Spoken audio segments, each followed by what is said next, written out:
Hey folks, Frank the Pest Geek here. So we're going to be doing an inspection today for rodents that are getting inside a home, and we're going to be doing an exclusion inspection and showing you all the places that a rodent is going to get in. So we're going to be quoting this today. Check this out. We're going to look at around the property on several different locations, on the top, all over here, and then around the roof line to determine how the rats are getting into this property. But there's an air conditioning hose here, looks like, for a small air conditioner. This isn't enough for a rat to get into that wood. However, a rat could climb there and they could actually chew through that and get in if they wanted to, but that doesn't seem to be the case. That's enough right there for a mice to get in.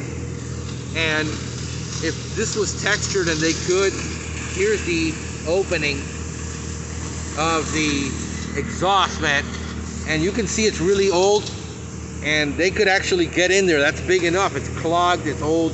It should probably get repaired or replaced. But we got a crawl space, and we got to inspect all of these vents. This isn't getting any ventilation. You could have a mold and moisture problem because there is no ventilation. These things, this house was built in the 50s, and since it was built in the 50s, now we're talking a 70-year-old house, and there's no ventilation for the last probably 10, 15 years. They painted all over this. Looking at the electrical, that's not going to be likely.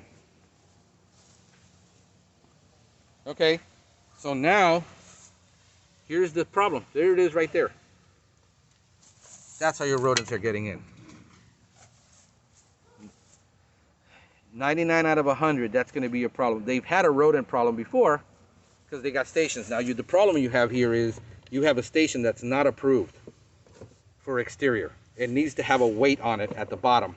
And we're going to show you what that one looks like. This is the problem with people being able to buy rodenticide online, being able to buy rodent stations. They won't spend the $20, $30 for the good station. They'll spend $9 on this, put it outside. And here's what happens. The rodenticide is inside. In this heat, that rodenticide could split, break.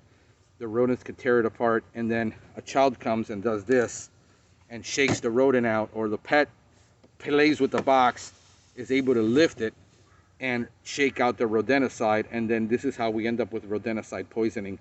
And this is why it was removed from the market for a lot of people. This is why nobody's allowed to get it in small quantities anymore, because of the risk, because of things like this that get done. Not a good idea.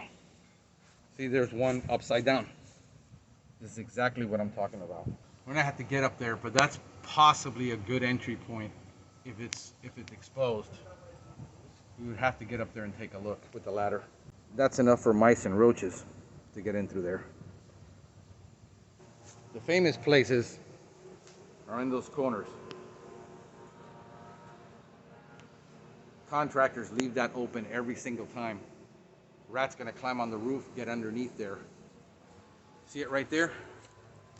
That corner? We're gonna get up there with the ladder, take a look and see if that's an entry point. But that's usually where it is, if it's on a roof. Contractor work that was done, never painted. You know, that wood is gonna get damaged over time. All right. There you go. There's the vents that are damaged. So we're going to basically do all of these and get them all done. Open that up so the ventilation works for them. And then over here you have them done.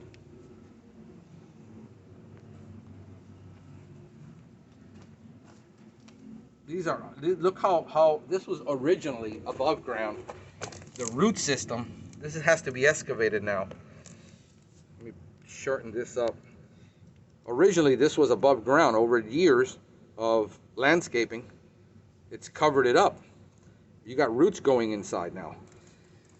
So that needs to be excavated in order to put the vents in. Look at this one over here. So that's an issue. And we'll have to check these out. Here's how they're getting into the garage. They ate through there. So that has to be repaired to stop them from going into the garage. Sheet metal will probably be, but that's going to be your number one way to get in. This one's above the garage. So we're going to get on this corner here, always the case. And there's the opening. I don't know if he can get in there or not. I have no way of knowing that unless I put a camera through there. Is there rub marks? There's no indication, no rubs. But I've seen it before where we could stick a probe camera in there and look and see if there's an entry. But that's most likely a possible entry. Okay, we're on the other side. And you got the same problem.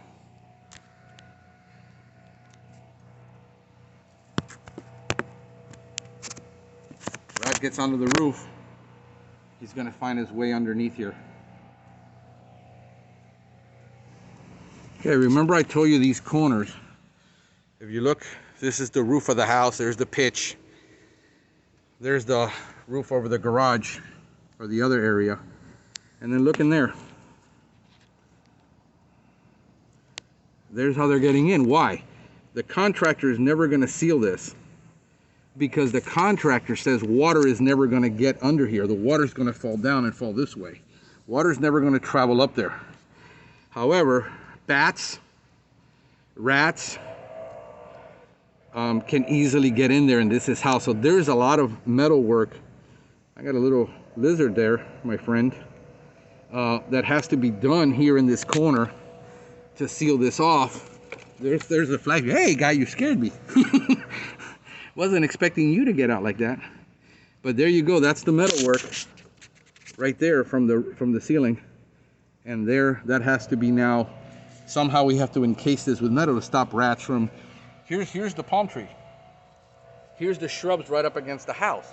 There's the tree. A rat can jump 8 feet across vertically onto this roof. So if he makes it onto this roof, he's going to make it into the attic. That's how they get in. Look at the repair. You've got old repair on top of new. This used to be a shingle roof that was converted to a terracotta Spanish Mexican roof. See the wire going across, going down into the attic? A rat wanted to. He walks down that wire. He would be able to fit in right through there into that attic. So this has to be sealed and proofed. There's no ventilation in this attic right now with this being completely sealed. It puffs up like that. And what I do is I'm going to cut off the excess, go back over it, and then I can get a smooth surface. When I cut it, it looks nice and square. It's going to take a lot more product, but the curb appeal of it is going to be nice. So we're going to see what it looks like when I'm completely done cutting it. This is going to take about, about 8 hours worth of work total to get this thing finished. It's an entire day.